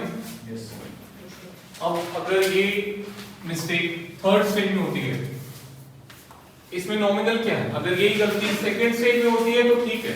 सर फर्स्ट और सेकंड हमेशा ही सेम फर्स्ट की मैं भी बात नहीं कर रहा हूँ, पहले यहाँ पे आओ, थर्ड पे आओ, पूछ लेते हमेशा नहीं होता क्रमों में भी। ये गलती अगर थर्ड स्टेज में हो जाती है, सेकंड स्टेज तो आप कर चुके हो आफ्टर ट्रायल बैलेंस और बिफोर फाइनल कोर्स। अब सेकंड स्टेज कैसे पता लगेगा? क्वेश्चन में लिखा होगा the trial balance of mister did not agree, जैसे मैंने एग्जांपल बनाया था, the trial balance of mister did not agree and the difference was put to suspense account and pass rectify the following errors. तो ये second stage है, trial balance बन गया, difference suspense में डल गया तो सेकंड स्टेज है, ठीक है। अगर ऐसा लिखता है the books of mister X has been closed and in next year the following errors were discovered, तो थर्ड स्टेज है। और फर्स्ट स्टेज क्या है? जो इन दोनों में से कुछ नहीं है, सिंपल बोला हुआ है rectify the following errors, just simply rectify the following errors. क्या मानोगे? स्टेज 1 आप ये मानोगे कि बिफोर द ट्रायल बैलेंस को आप रेक्टिफाई कर रहे हो, स्टेज 1 मानेंगे, ठीक है। अभी यहां पर आओ, इसमें नॉमिनल क्या है? इस पूरी एंट्री में नॉमिनल अकाउंट कौन सा है? सस्पेंस। मैंने यहां रख दिया हाथ पे, ये तो मैं परचेज और सेल। परचेज ट्रेडिंग में आता है, सेल भी ट्रेडिंग, जो चीजें ट्रेडिंग प्रॉफिट्स में आती हैं सब नॉमिनल होती है, एक्सपेंस और इनकम, तो ये दोनों नॉमिनल है। तो क्या एंट्री बनेगी यहां पे बताओ? P&L एडजस्टमेंट टू सस्पेंस, और ये शॉर्ट फॉर्म बिल्कुल नहीं चलेगी। P&L चलता है, P&L चलता है प्रॉफिट लॉस, बट एडजस्टमेंट की शॉर्ट फॉर्म नहीं चलेगी, पूरा लिखना पड़ेगा एडजस्टमेंट अकाउंट 1000 रुपए से। क्लियर हो गया? नोटिंग बाद में करना, बोर्ड पे देखो। तो ये नॉमिनल था तो मैंने एडजस्टमेंट टू सस्पेंस कर दिया, ठीक है। अब यहां पे फर्स्ट स्टेज में एंट्री थोड़ी बदलनी पड़ेगी। क्यों बदलनी पड़ेगी? क्योंकि इसमें सस्पेंस आ रहा है, यहां पे सस्पेंस नहीं आ रहा था तो सेम एंट्री होती है, ठीक है। सस्पेंस नहीं आ रहा था तो सेम एंट्री होती है, बट क्योंकि यहां पे सस्पेंस आ रहा है, और याद करो सस्पेंस को तब यूज कर सकते हो जब ट्रायल बैलेंस बन गया, ट्रायल बैलेंस बना, उसमें डिफरेंस आपने सस्पेंस में डाला, तब आप उसको रेक्टिफाई एंट्री में यूज कर सकते हो। बट अगर ट्रायल बैलेंस ही नहीं बना, डिफरेंस ही नहीं आया, तो रेक्टिफाई एंट्री में आप सस्पेंस को यूज नहीं कर सकते। तो फिर रेक्टिफाई कैसे होगा? इसको रेक्टिफाई करने के लिए एंट्री तो करनी ही पड़ेगी। इसका पहला तो आंसर है नो एंट्री। तो रेक्टिफाई कैसे होगा? परचेज अकाउंट में हम डेबिट में जाएंगे और यहां पे लिखेंगे डेबिट साइड में omitted to be debited. Debit करना भूल गए थे डेबिट साइड, और सेल अकाउंट के क्रेडिट में जाएंगे और यहां लिखेंगे रोंगली सॉरी, इसके भी डेबिट में जाएंगे। या राइट आपका परचेज टू बाय, गलती से सेल क्रेडिट कर दिया तो इसके डेबिट में जाएंगे, इसको लिखेंगे रोंगली क्रेडिटेड, गलती से हमने क्रेडिट कर दिया था तो उसको हम डेबिट कर रहे हैं 500 रुपए, तो ठीक हो जाएगा। तो मेन चीज क्या है कि परचेज डेबिट होना चाहिए, सेल डेबिट होना चाहिए, सस्पेंस को आप यूज कर नहीं सकते। तो इसका आंसर पहले तो आएगा नो एंट्री। एंट्री तो कर ही नहीं सकते आप, क्योंकि सस्पेंस को यूज नहीं कर सकते तो एंट्री बनेगी भी नहीं, बट गलती ठीक भी करनी है। परचेज अकाउंट के अंदर जाएंगे, वहां पे लिखेंगे ओमिटेड टू बी डेबिटेड, गलती से डेबिट करना भूल गए थे, अब डेबिट कर दिया 500 रुपए। और सेल अकाउंट में चले जाएंगे, उसमें डेबिट करेंगे, डेबिट साइड में क्या लिखेंगे रोंगली क्रेडिटेड, गलती से क्रेडिट हो गया था, ये हुआ है। देखो परचेज में जाना चाहिए था, गलती से हमने डाल दिया सेल में, तो परचेज में लिखेंगे डालना भूल गए omitted to be debited, sale में गलती से क्रेडिट कर दिया तो उसको डेबिट में लिखेंगे रोंगली क्रेडिटेड। इसका थ्योरी पढ़ो, समझ में आ जाएगा। पीछे सेकंड पेज पे ऊपर ऊपर पढ़ो, सेकंड पेज में ऊपर ऊपर पढ़ो। Before stages of rectification, second page पे टॉप में stages of rectification before trial balance during the current period, no rectification entry is required to pass, कोई रेक्टिफिकेशन की जरूरत नहीं है। Rectification is done by, rectification कैसे करेंगे? Rectification is done by making a rectification statement on the appropriate side of concern account. Entry करने की जरूरत नहीं है। Then how to rectify, rectification is done by making rectification statement. Rectification statement लिखकर ठीक करेंगे। मैंने स्टेटमेंट लिखी है, omitted to be debited, this is a rectification statement. wrongly credited, गलती से क्रेडिट हो गया था, डेबिट करना भूल गए थे, तो ये स्टेटमेंट लिखकर हम उसको ठीक कर देंगे on the appropriate side of concern account. समझ में आया? अब एग्जाम में अगर ये क्वेश्चन आ गया स्टेज 1 का, तो ऐसे अकाउंट तो बनाना नहीं है, तो एग्जाम में आप सिंपली लिख देना no journal entries required and purchase account will be debited by 500 and sale account will be debited by 500। काफी है इसमें। हाँ, पेपर में तो मैंने आपको समझाने के लिए बता दिया, प्रैक्टिकली ऐसे होता है, और पेपर में अगर क्वेश्चन आता है तो आपको आंसर में क्या लिखना है, no journal entries required, no rectification journal entries required and purchase account will be debited by 500 and sale account will be debited by 500। That's it.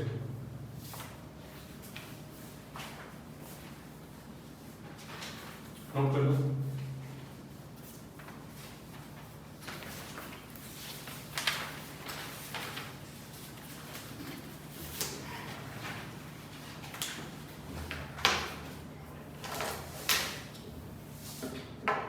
Book दिखाना अंशी।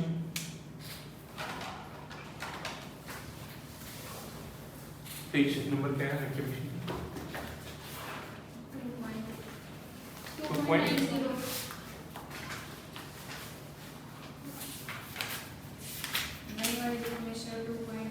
ये नहीं है ना?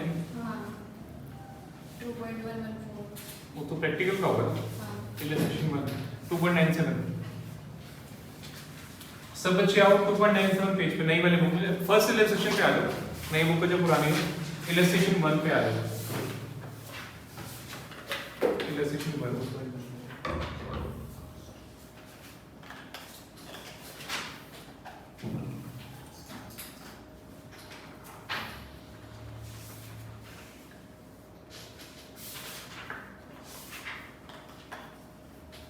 निकालिए सबने इलस्ट्रेशन 1।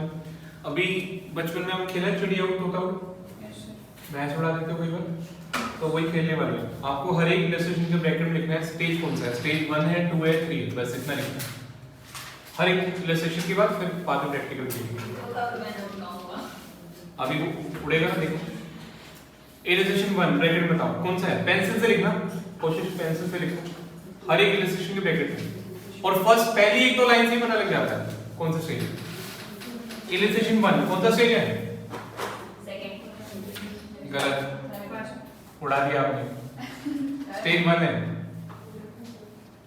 सिंपली बोला हुआ है रेक्टिफाई द फॉलोइंग एरर्स, कहीं नहीं लिखा कि ट्रायल बैलेंस बन गया, सस्पेंस में डिफरेंस डाला, सिंपल स्टेज 1 ही लिखा ब्रैकेट में, स्टेज 1।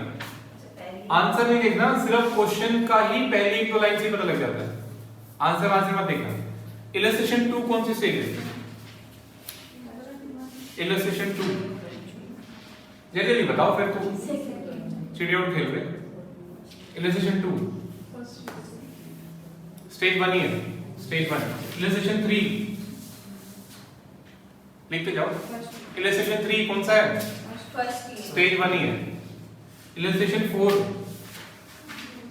इसमें 2 पार्ट है, तो पहला पार्ट कौन सी स्टेज है, सेकंड पार्ट कौन सी स्टेज है? पहला तो स्टेज 1 है, पहला स्टेज 1 है और दूसरा स्टेज 2 है, तभी मैंने आपको होमवर्क में स्टेज 2 दिया था सिर्फ। हाँ जी, मैं भी थोड़ा क्लास में हूँ, ठीक है।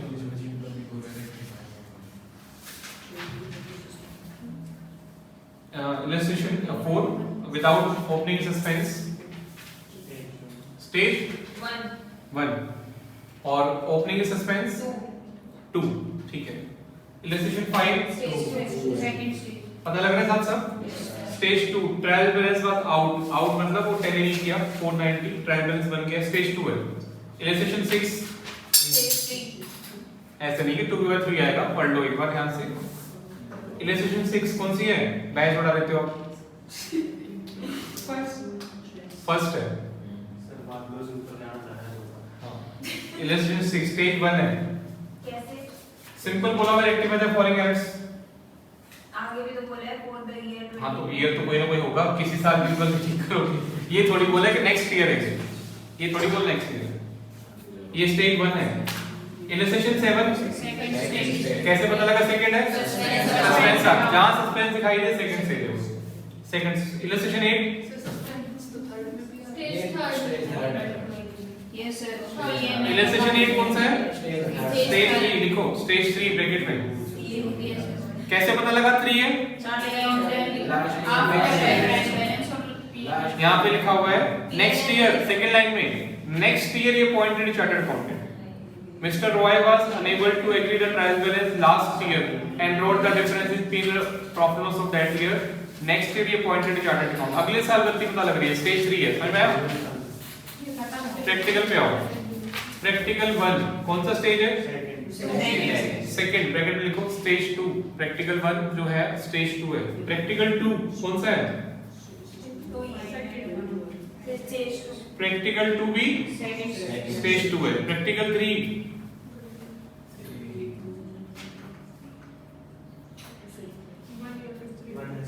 ध्यान से पढ़ो। भैंस उड़ा रही हो, भैंस गधा सब उड़ा रही हो। प्रैक्टिकल 3 कौन सी स्टेज है? स्टेज 3 है। वन बोल रहे हो, ध्यान से पढ़ो, सस्पेंस तो दे रखा है पूरा तो पढ़ो क्वेश्चन। मिस्टर ए स्टेज 3 पढ़ो ध्यान से। Mister a closed his books, mister A अपनी बुक्स बंद कर दी। कब बंद कर दी? 30 सितंबर को बंद कर दी। In spite of difference in trial balance, difference डाल दी सस्पेंस में। इन 2021 अगले साल की बात कर रहा है। Next year following years were located, समझ में आया?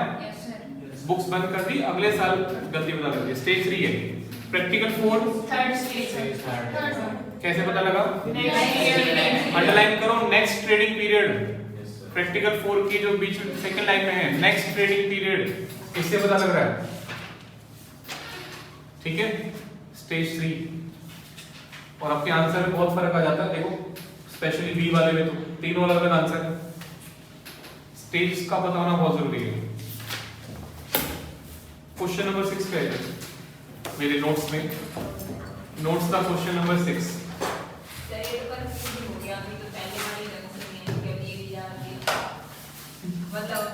कल तभी मैंने आधा घंटा डाउट लगाई है, तो कुछ खास बात नहीं है, आसान है।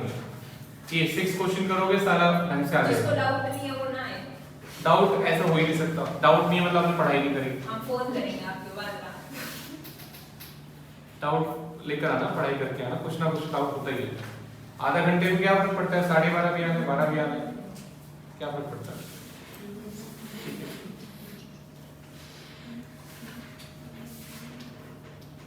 हाँ जी, अब ये 6 जो क्वेश्चन है, चैप्टर आपका कंप्लीट हो गया। होमवर्क आपको पता है, सारे इलस्ट्रेशन जो बचे हुए हैं और प्रैक्टिकल जो बचा हुआ है।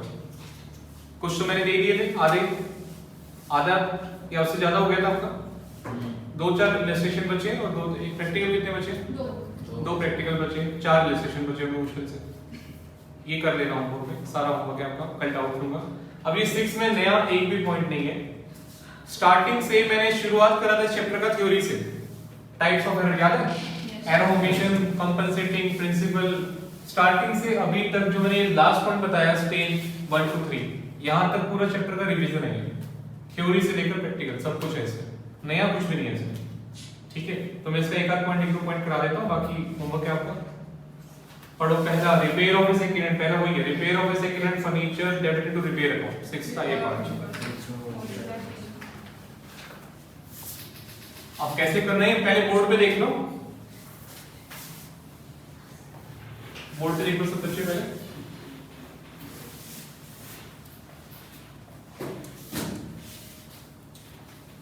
नोटिंग मत करना, भी बोर्ड पे देख लो पूरा और अपना दिमाग लगाओ, साथ साथ आंसर मुझे बताओ। 6 का A part,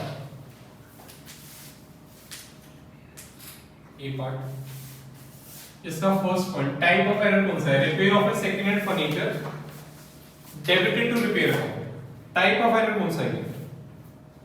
omission, principle, compensating, commission. Type of error theory में फर्नीचर परचेज किया, रिपेयर, सेकंड हैंड फर्नीचर का रिपेयर किया, debited to repair account.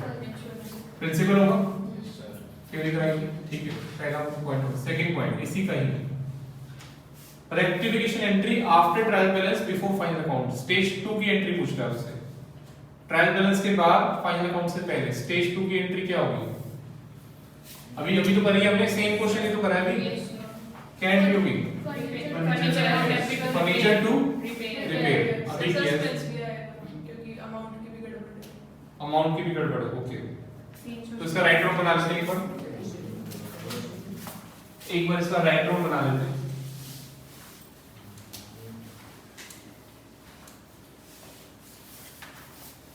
Right बताओ इसका क्या होता है। सर ये इसके अंदर ए के 11 पॉइंट करने पड़ेंगे, फिर बी के 11, हाँ सी के यही सही समझे, सही पकड़े। ए के 11 पॉइंट करने पड़ेंगे, फिर बी के 11, फिर सी के 11, इतने में तो आप बोलोगे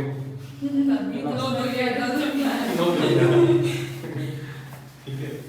रेफर करते हैं, ये भी आज का ही होमवर्क है। Repair of a second hand furniture purchase debited to repair. तो राइट एंट्री क्या होती है इसकी, फर्नीचर टू कैश कितने से 300, और रॉन्ग एंट्री क्या बनाई आपने, रिपेयर में डाल दिया 3000, टू कैश सही है 300, टू सस्पेंस 2700।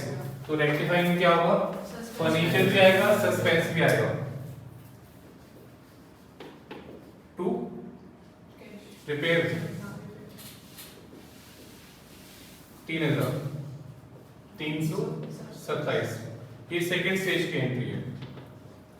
सेम मिस्टेक आगे देखो, third point, rectification entry before trial balance. अगर यही गलती ट्रायल बैलेंस से पहले होती, नो एंट्री सस्पेंस आ रहा, इसलिए नो एंट्री होती।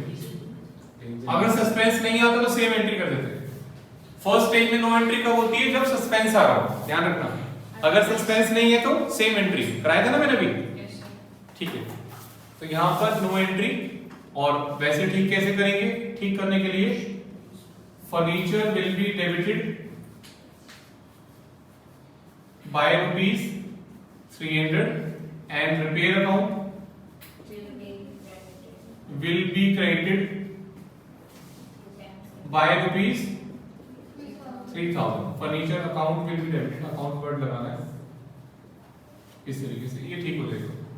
फोर्थ पॉइंट पे रेक्टिफिकेशन एंट्री नेक्स्ट पीरियड में, अगले साल।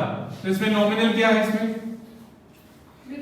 रिपेयर। तो एंट्री क्या बनेगी, furniture suspense to P and L adjustment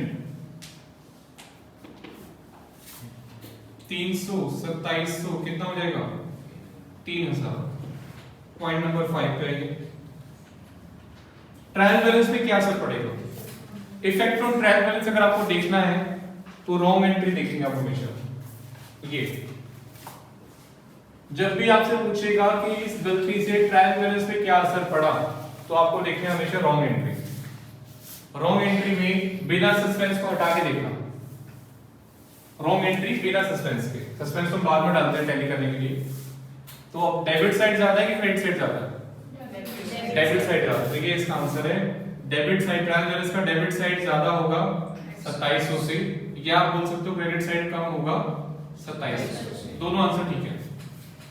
और रॉन्ग एंट्री देखनी है बिना उसको बराबर करे, सस्पेंस बिना सस्पेंस को डाले हुए आपको देखना है डेबिट साइड ज्यादा है 2700 से या क्रेडिट साइड कम है 2700 से। दोनों आंसर ठीक है। 6 पॉइंट पे अगर डेबिट साइड देखो, इसी से लिंक है।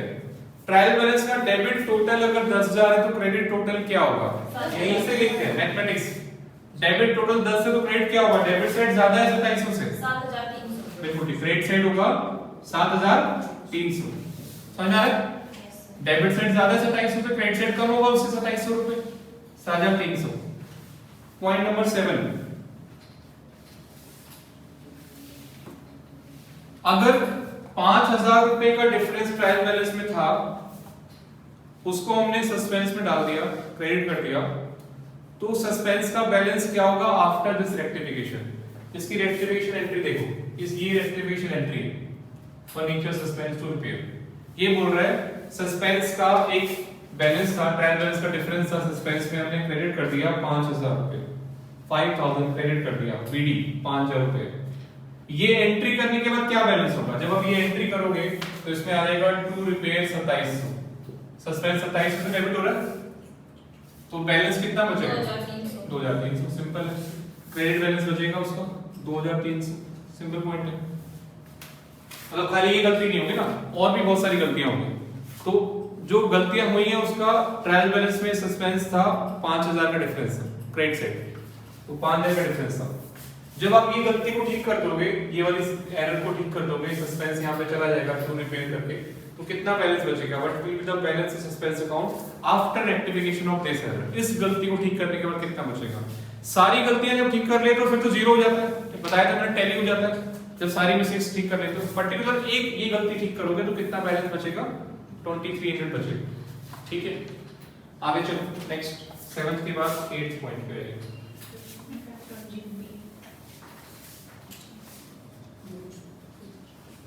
जीपी भी क्या असर पड़ेगा?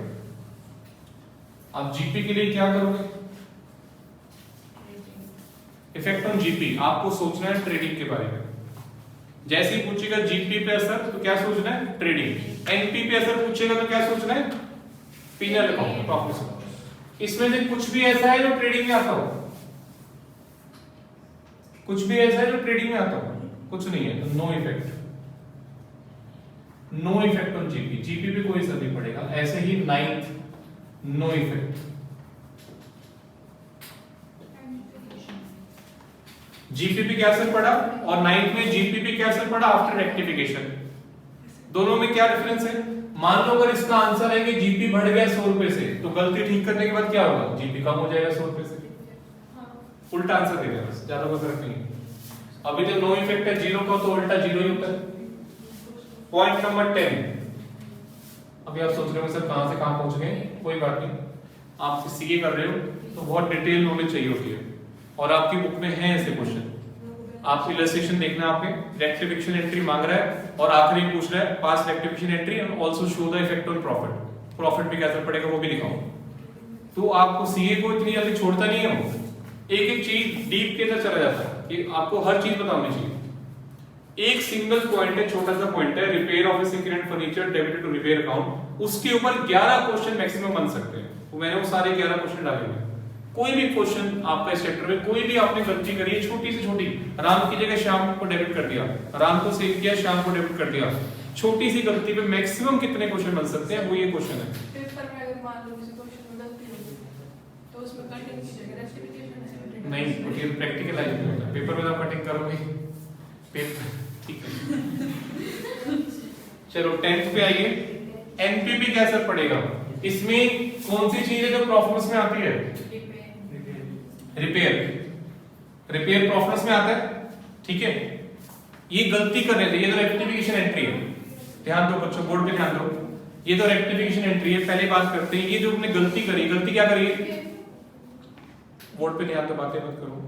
गलती क्या करी है? फर्नीचर को हमने डाल दिया रिपेयर में 3000 से, तो हमारा नेट प्रॉफिट कम हुआ होगा ज्यादा हुआ होगा? सिंपल सी बात करते हैं, इसको छोड़ो। फर्नीचर को डाल दिया रिपेयर में, प्रॉफिट कम हुआ ज्यादा हुआ? कम हो। खर्चा, एसेट को खर्चा माने, एसेट को एक्सपेंस माने, तो प्रॉफिट कम हुआ। आपका एनपी कम हुआ होगा, कितने से कम हुआ होगा? 3000 से। रिपेयर हमने कितना डाल दिया? 3000 डाल दिया। और जब ये गलती ठीक कर दोगे बढ़ जाएगा, सिंपल। गलती ठीक कर दोगे तो एनपी हमारा बढ़ जाएगा 3000 से। चलो इसको नोट बाद में करना, मैं एक और क्वेश्चन करा देता हूं, एक और क्वेश्चन करते हैं, समझ में आ जाएगा। ठीक है, बी पार्ट पे आओ, 6 का बी पार्ट। अब इसको ध्यान से करना, फिर बाकी डाउट्स तो कल ही हो पाएंगे। ये आज की क्लास का लास्ट क्वेश्चन है। आप तो और भी करवा लेते, टाइम नहीं बचे को। सही बात। 6 का बी, उसका पॉइंट नंबर 1।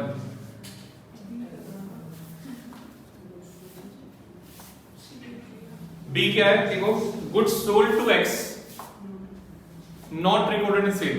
एक्स को बेचा और एंट्री ही नहीं करी, तो जो राइट है वो रेक्टिफाइंग है। X to sale is the right entry, wrong में कुछ नहीं हुआ तो X to sale is the rectifying entry, है ना? तो तो ओरली हो जाएगा। पहला point, error of type of error कौन सा है? इसको ध्यान से करना। ये मुझे पता है ये आपको 100% समझ में नहीं आया होगा, मुश्किल लगता है शुरू में। 70-80% तो आ गया ना, यहाँ पर आपको 90% आ जाएगा, 10% रह जाएगा, वो कल डाउट्स में कवर करा दूंगा। ठीक है, तो थोड़ा सा इसको ध्यान दो, ध्यान से देखो इसको। Type of error, goods sold to X, मतलब एंट्री नहीं करी, not recorded in sale book, omission, बिल्कुल ठीक है, error of omission. Second point क्या बोल रहा है, rectification entry after trial balance, second stage की एंट्री क्या होगी बताओ। X2 सेल कितनी 500 रुपए, और यही एंट्री फर्स्ट स्टेज में क्या होगी, रेक्टिफिकेशन एंट्री स्टेज 1 में before trial balance, same entry X2 sale. No entry कब होता है, जब सस्पेंस होता है तब नो एंट्री होता है, अगर सस्पेंस नहीं है तो सेम एंट्री होती है, ठीक है। और यही एंट्री स्टेज 3 में अगले साल क्या होगी, इसमें नॉमिनल क्या है, सेल नॉमिनल है, तो क्या होगा X2 फाइनल एडजस्टमेंट 500 रुपए, बिल्कुल ठीक है। पॉइंट नंबर 5, ट्रायल बैलेंस में क्या असर पड़ा, इसके लिए आपको देखिए रॉन्ग एंट्री, रॉन्ग एंट्री में क्या है, कुछ है ही नहीं, तो कोई ट्रायल बैलेंस में कोई असर पड़ेगा ही नहीं। अच्छा एक चीज और ध्यान रखना, मान लो ये राइट है,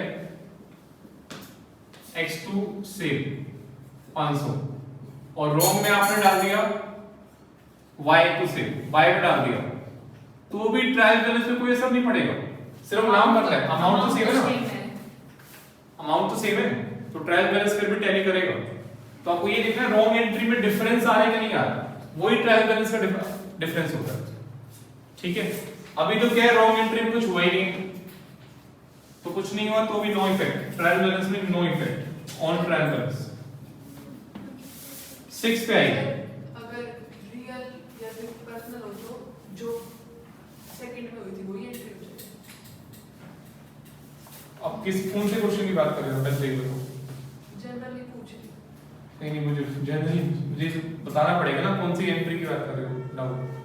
जैसे ये स्टार्ट वाली ये सेकंड स्टेज की एंट्री है, फर्स्ट स्टेज में सेम एंट्री होती है, अगर सस्पेंस है तो नो एंट्री, कोई एंट्री नहीं। थर्ड स्टेज में सिर्फ देखना नॉमिनल, अगर नॉमिनल नहीं है तो सेम एंट्री, यहां भी सेम एंट्री हो जाएगी, सही पूछ लियो। अगर कोई X2 मान लो ये है X2 फर्नीचर, तो यहां भी X2 फर्नीचर हो जाएगी, सेम, तीनों में सेम एंट्री होगी, अगर कुछ नॉमिनल नहीं है कोई सस्पेंस नहीं है। क्लियर हो गया, ठीक है। फिफ्थ हो गया नो इफेक्ट। 6 में क्या है, अगर डेबिट साइड ट्रायल बैलेंस का 10,000 रुपए है तो क्रेडिट साइड कितना होगा, सेम होगा, क्योंकि कोई असर ही नहीं पड़ा, ट्रायल बैलेंस में कोई इफेक्ट ही नहीं पड़ा, तो जितना डेबिट साइड है उतना ही क्रेडिट साइड होगा, ठीक है। 6 भी हो गया। 7 पे आएंगे, 7 पे कोई बात नहीं, और भी गलतियां होंगी ना। If there are difference of 5,000 in trial balance paid to suspense, what will be the balance suspense after this rectification? 7 यहीं पे करा रहा हूं मैं, क्रेडिट उसका क्रेडिट बैलेंस ही होगा 5,000, सेम। खाली ये गलती नहीं है ना, और भी गलतियां होंगी जिसकी वजह से सस्पेंस आ रहा होगा, और वो सस्पेंस 5,000 क्रेडिट है। इस गलती को ठीक करने के बाद भी सस्पेंस 5,000 क्रेडिट ही रहेगा, क्योंकि इस एंट्री में कहीं भी सस्पेंस नहीं है, सेम रहेगा 5,000 क्रेडिट, ठीक है। आगे चलो 8 पे आइए, जीपी पे। अब ट्रेडिंग सोचो, ट्रेडिंग सोचो, गुड सेल किया और एंट्री नहीं करी, सेल की एंट्री नहीं करी तो जीपी कम होगा ज्यादा होगा, सोचो अपने दिमाग में ट्रेडिंग बनाओ, परचेज इधर होती है, सेल इधर होता है, जीपी होता है, दिमाग में ट्रेडिंग बनाना पड़ेगा, नहीं तो ये ऊपर से जाएगा। इधर लेफ्ट साइड में परचेज होता है, खर्चा, उधर सेल होता है, इनकम, तब जीपी आता है ना। तो अगर हमने सेल की एंट्री नहीं करी 500 रुपए से, good sold breaks not recorded in sale book, sale की एंट्री नहीं करी तो जीपी कम होगा ज्यादा होगा, सोच के देखो, कम होगा ना, बिल्कुल ठीक है, क्योंकि सेल इनकम वाली साइड होती है। अगर परचेज की एंट्री नहीं करी तो ज्यादा होगा, परचेज खर्चों वाली साइड होता है ना, ये चीज समझनी है। तो जीपी आपका कम हो जाएगा, कितने से, 500 रुपए से। 9th में एंट्री बताओ, जीपी आफ्टर रेक्टिफिकेशन, ये गलती जब ठीक कर देंगे तो 500 से बढ़ जाएगा। क्या एनपी पे कोई असर पड़ेगा, इसमें से कुछ ऐसा है जो प्रॉफिट्स में आता हो, पड़ेगा नहीं पड़ेगा, नो इफेक्ट नहीं, एनपी भी कम होगा 500 से, क्यों, क्योंकि जीपी कम है तो नेट प्रॉफिट भी कम होगा, जीपी तो आता है पीरियड में बाय जीपी, तो जीपी कम है तो एनपी भी कम होगा, vice versa is not true, NP कम है तो जीपी कम होगा ऐसा नहीं है, बट जीपी कम है तो एनपी कम होगा, और गलती ठीक करने के बाद एनपी बढ़ जाएगा 500 से। अब तो समझ में आया काफी हद तक, पहले से बेटर, ठीक है। चलो अभी भी मैंने 90% इसलिए बोला था कि मुझे पता है जब आप सीडी करोगे फिर डाउट्स आएंगे आपको, तो कल आधा घंटा यही करेंगे हम, डाउट्स आपके बुक वाले क्वेश्चन भी करके आने, राइट। और ये भी पूरा लिख लो होमवर्क, CDEF, ये सारे CDEF, इसको पहले करना, बुक वाले क्वेश्चन बाद में करना, पहले इसको करना पूरा। ओके,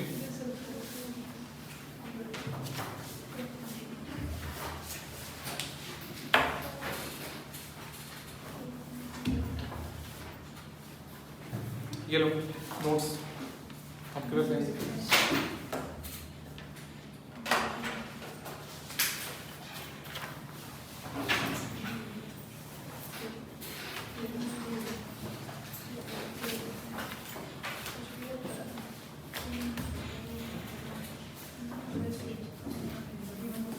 बुक अपनी